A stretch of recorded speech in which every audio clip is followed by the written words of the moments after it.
안녕하세요, 여러분. 오늘은 우리가 일상에서 즐기는 음식들, 그 뒤에 숨겨진 놀라운 이야기를 들려드릴게요. 자, 상상해보세요.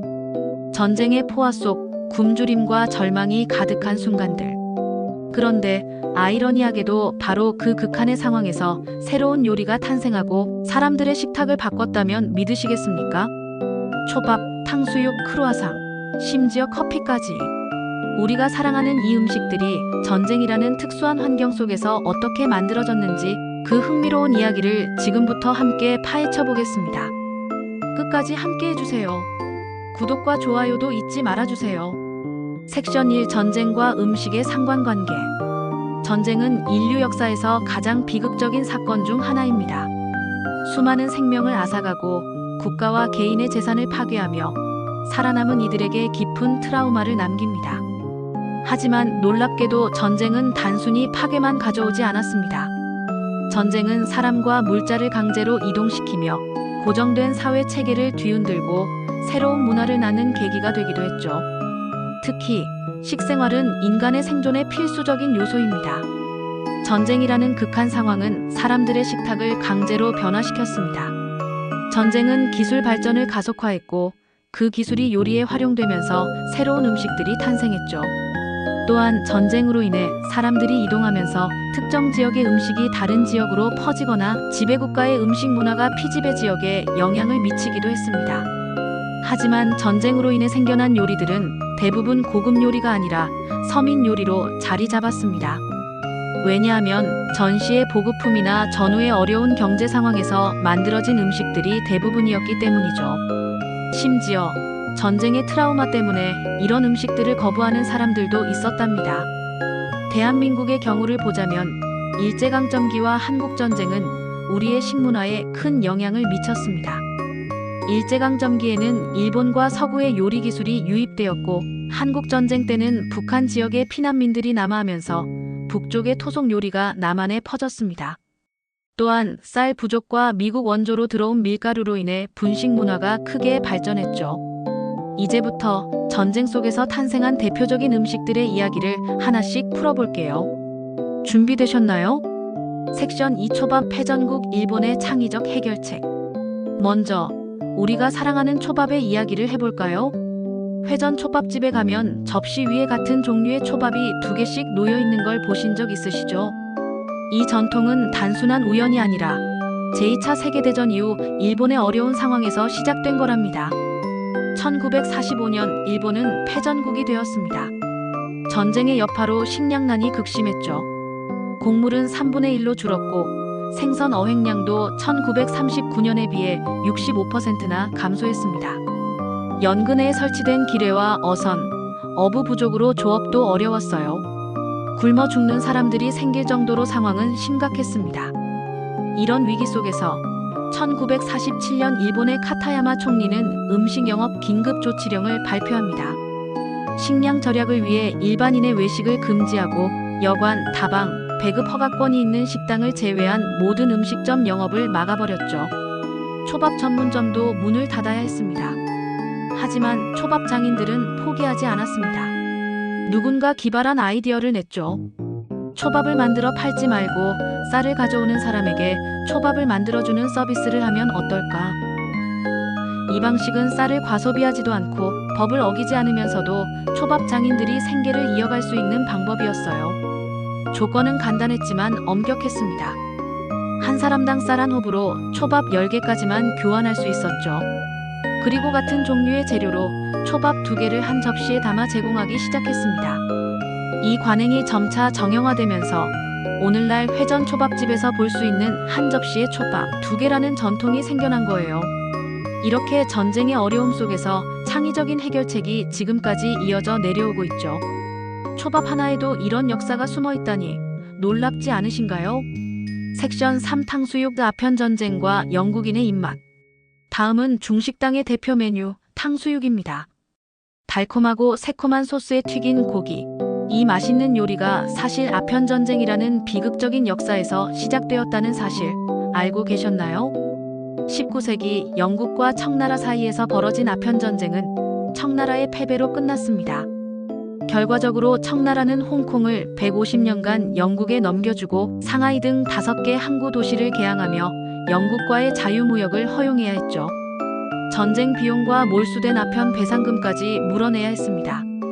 홍콩과 개항지에 정착한 영국인들은 새로운 문제에 직면했어요.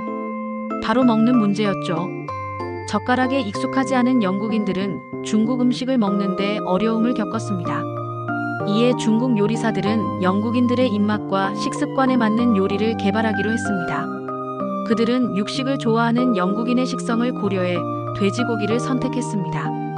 돼지고기를 한 입 크기로 썰어 간장, 생강, 후추로 양념하고 달걀 흰자와 녹말가루로 버무려 튀겨냈죠. 여기에 녹말가루를 푼 물에 버섯, 당근, 오이 같은 채소와 식초를 넣어 만든 달콤새콤한 소스를 부었습니다. 그렇게 탄생한 요리가 바로 탕수육, 즉 달고 신맛 나는 고기였습니다. 영국인들은 탕수육에 열광했습니다. 맛도 훌륭했지만 무엇보다 젓가락 없이 포크로 쉽게 먹을 수 있었기 때문이죠. 탕수육은 곧 중국에 머무는 외국인들 사이에서 선풍적인 인기를 끌었고 중국은 이를 자국의 대표 요리로 홍보하기 시작했습니다. 우리나라에는 이모군란 이후 청나라 화교들이 중국집을 열면서 탕수육이 전파되었습니다. 지금도 탕수육은 한국에서 가장 사랑받는 중식 메뉴 중 하나죠. 전쟁의 아픔 속에서 탄생한 이 요리가 이렇게 오랜 시간 사랑받고 있다니 정말 신기하지 않나요? 섹션 4 카레라이스 일본군의 각기병 해결책. 이제 일본의 국민 요리 카레라이스로 넘어가 볼까요? 쌀밥 위에 걸쭉한 카레 소스를 얹어 먹는 이 요리. 사실은 일본군의 건강 문제를 해결하기 위해 탄생한 음식입니다. 19세기 말 일본 농촌에서는 쌀이 귀했습니다. 흰 쌀밥을 마음껏 먹는 건 많은 이들에게 꿈 같은 일이었죠. 그런데 군대에 입대하면 쌀밥을 배불리 먹을 수 있었어요. 하지만 이로 인해 문제가 생겼습니다. 바로 각기병입니다.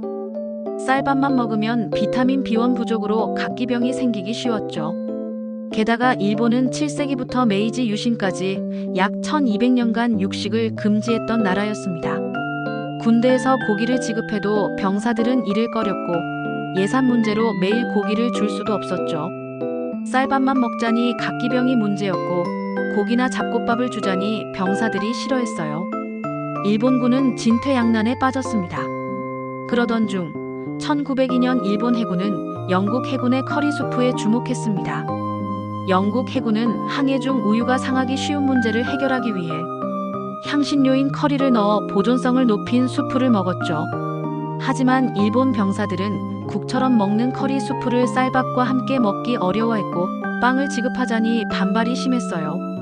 결국 일본 해군은 커리를 개량했습니다. 강황 등 커리 분말에 밀가루 전분을 섞어 걸쭉한 카레 소스를 만들었죠. 이 카레는 쌀밥과 잘 어울렸고 흔들리는 함정에서도 엎지르지 않고 먹을 수 있었습니다. 무엇보다 밀가루에 포함된 비타민 B1 덕분에 각기병 문제도 해결되었죠. 이렇게 탄생한 카레라이스는 일본 전역으로 퍼졌고 오늘날 일본 가정과 식당에서 빠질 수 없는 요리가 되었습니다. 전쟁의 위기 속에서 건강과 실용성을 모두 잡은 카레라이스. 정말 대단하지 않나요? 섹션 5 크루아상 승리의 초승달. 이제 프랑스의 대표 디저트 크루아상으로 넘어가 볼게요. 버터 향이 가득한 이 초승달 모양의 빵, 사실은 오스만 제국과의 전쟁에서 탄생한 승리의 상징입니다. 1683년 오스만 제국은 오스트리아의 수도 비엔나를 공격했습니다. 오스만 군은 도시 중심부를 기습하기 위해 밤마다 터널을 파는 전략을 세웠죠. 하지만 비엔나의 한 제과 기술자가 이상한 소리를 듣고 이를 군대에 알렸습니다. 덕분에 오스트리아군은 오스만 군을 물리칠 수 있었죠. 전쟁이 끝난 후 황제는 이 제과 기술자에게 원하는 보상을 물었고 그는 오스만 제국의 상징인 초승달 모양의 빵을 만들어 승리를 기념하고 싶다고 했습니다. 황제는 그의 요청을 받아들여 초승달 모양의 빵, 즉 크루아상을 독점적으로 판매할 권리를 주었죠. 초승달은 이슬람교의 상징으로 오스만 제국의 깃발에도 그려져 있었습니다. 크루아상은 단순한 빵이 아니라 적을 물리친 승리의 상징이었던 거예요. 오늘날 프랑스의 아침 식탁을 장식하는 크루아상. 그 뒤에 이런 드라마틱한 이야기가 숨어 있다니 정말 흥미롭죠. 섹션 6 통조림 나폴레옹의 기동전술. 다음은 현대식품 보존의 혁신, 통조림입니다. 이 발명은 나폴레옹 전쟁에서 시작되었어요. 나폴레옹은 빠른 기동 전술로 유명했지만 군대가 이동 중 음식을 준비하는데 너무 많은 시간이 걸린다는 문제를 안고 있었습니다. 병사들이 진군을 멈추고 음식을 조리해야 했기 때문에 전투 효율이 떨어졌죠. 이를 해결하기 위해 나폴레옹은 산업장려협회를 설립하고 프랑스의 뛰어난 과학자들을 모아 연구를 시작했습니다. 그 결과 과학자 니콜라 아페르는 획기적인 발명을 내놓습니다. 바로 병조림이었죠. 와인병에 음식을 넣고 공기를 차단한 뒤 가열하면 음식이 3주 이상 부패하지 않는다는 원리였습니다. 이 병조림은 오늘날 통조림의 전신이 되었고 나폴레옹의 군대는 이동 중 식사 시간을 단축하며 전쟁에서 승리를 거둘 수 있었습니다. 통조림은 전쟁뿐 아니라 현대식품 산업의 혁신을 가져왔습니다. 지금도 우리의 식탁에서 빠질 수 없는 통조림. 이게 나폴레옹의 전술에서 시작되었다니 놀랍지 않나요? 섹션 7 까르보나라 연합군의 승리와 요리. 이제 이탈리아의 대표 파스타, 까르보나라로 가볼까요? 크리미한 소스와 흑후추의 조화가 일품인 이 요리는 제2차 세계대전 중 연합군의 승리에서 탄생했습니다. 1944년 연합군이 이탈리아 리치온의 지방을 탈환한 것을 축하하기 위해 요리사 레나토 관라는 군용 저장식품과 인근 마을의 재료를 활용해 새로운 요리를 선보였습니다. 베이컨, 달걀, 치즈, 흑후추를 사용한 이 요리가 바로 까르보나라의 시초였죠. 까르보나라라는 이름의 유래는 여러 설이 있습니다. 흑후추가 뿌려진 모습이 숟가루를 연상시킨다는 설, 석탄 광부들을 위한 든든한 요리라는 설, 혹은 로마의 한 레스토랑에서 대중화되었다는 설 등이 있죠. 어떤 설이든 까르보나라는 전쟁의 혼란 속에서 군인과 민간인을 하나로 묶어준 요리였습니다. 오늘날 전 세계적으로 사랑받는 까르보나라, 그 시작이 전쟁의 승리와 연결되어 있다니 정말 감동적이지 않나요? 섹션 8 환타 나치 치아의 대체 음료. 다음은 우리가 즐겨 마시는 탄산음료, 환타입니다. 이 음료는 놀랍게도 나치 치하의 독일에서 탄생했어요. 제2차 세계대전 중 독일에 진출해 있던 코카콜라사는 큰 위기에 처했습니다. 미국과 영국이 독일로의 물자 공급을 차단하면서 코카콜라 원액을 구할 수 없게 되었죠. 코카콜라 제조는 본사의 원액 없이는 불가능했기 때문에 독일 코카콜라사는 대체 음료를 개발하기로 했습니다. 그들은 치즈 찌꺼기, 사과술의 섬유소, 과일 주스, 탄산가스를 섞어 새로운 음료를 만들었어요. 공모를 통해 이름을 정했고 환상을 뜻하는 독일어에서 따온 환타라는 이름이 붙었습니다. 환타는 물 부족으로 고통받던 독일 군인들에게 큰 인기를 끌었죠. 하지만 초기 환타 포장지에는 유대인 탄압을 상징하는 이미지가 그려져 논란이 되기도 했습니다. 전쟁 후 코카콜라 본사가 환타를 인수하며 세계 시장으로 퍼져나갔고 오늘날 우리가 즐기는 환타가 되었죠. 전쟁의 어두운 그림자 속에서 탄생한 환타. 그 역사를 알고 마시면 맛이 더 특별하게 느껴질 거예요. 섹션 9 미숫가루 한국의 전통과 전쟁. 이제 한국의 전통 음료 미숫가루로 돌아와 볼게요. 여름이면 시원하게 타 마시는 미숫가루. 이 음식은 단순한 간식이 아니라 전쟁과 흉년을 이겨낸 생존의 상징입니다. 미숫가루의 기원은 삼국시대까지 거슬러 올라갑니다. 삼국유사에 따르면 신라의 진표율사가 쌀을 쪄서 말려 양식으로 삼았다는 기록이 있죠. 이는 미숫가루의 초기 형태로 추정됩니다. 동의보감에도 천금초라는 이름으로 미숫가루의 고급 버전이 기록되어 있습니다. 흉년 때 배고픔을 이겨내기 위해 곡물을 갈아 만든 음식이었죠. 특히 한국전쟁 당시 미숫가루는 전투식량으로 큰 역할을 했습니다. 조선왕조실록에 따르면 전쟁이 임박하면 가정에서 가장 먼저 준비한 것이 미숫가루였다고 해요. 한국 전쟁 때는 건빵과 함께 미숫가루를 배급했고 중공군은 미숫가루를 주식으로 삼을 정도로 의존했죠.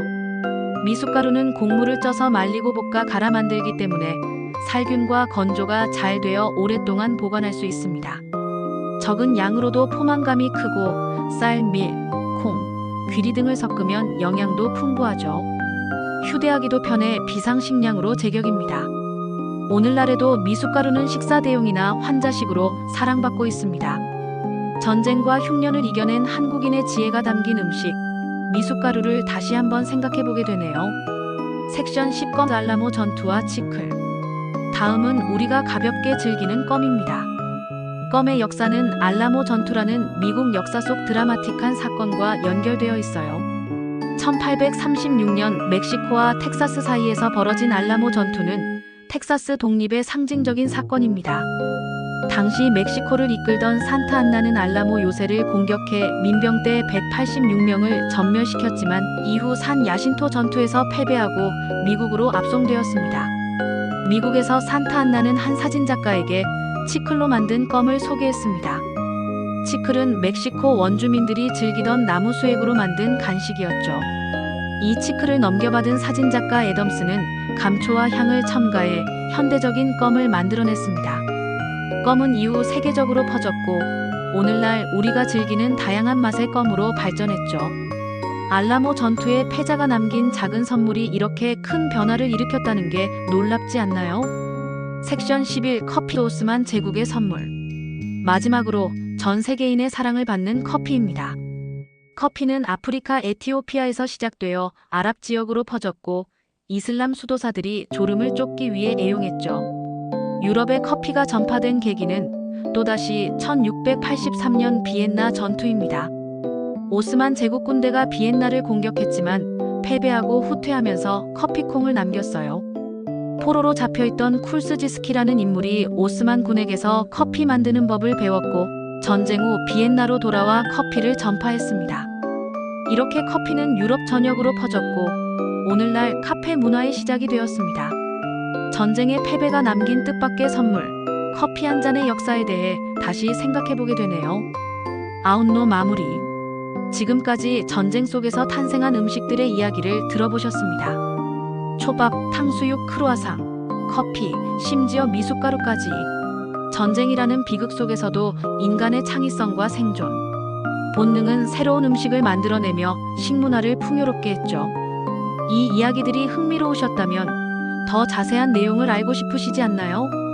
아래 링크에서 이 영상의 내용을 PDF 파일로 다운로드 하실 수 있습니다. 전쟁과 음식에 숨겨진 이야기를 더 깊이 탐구해보세요. 그리고 이 주제에 관심 있다면 관련 도서를 읽어보시는 것도 추천드립니다. 다음에도 더 좋은 책으로 찾아뵙겠습니다. 안녕히 계세요.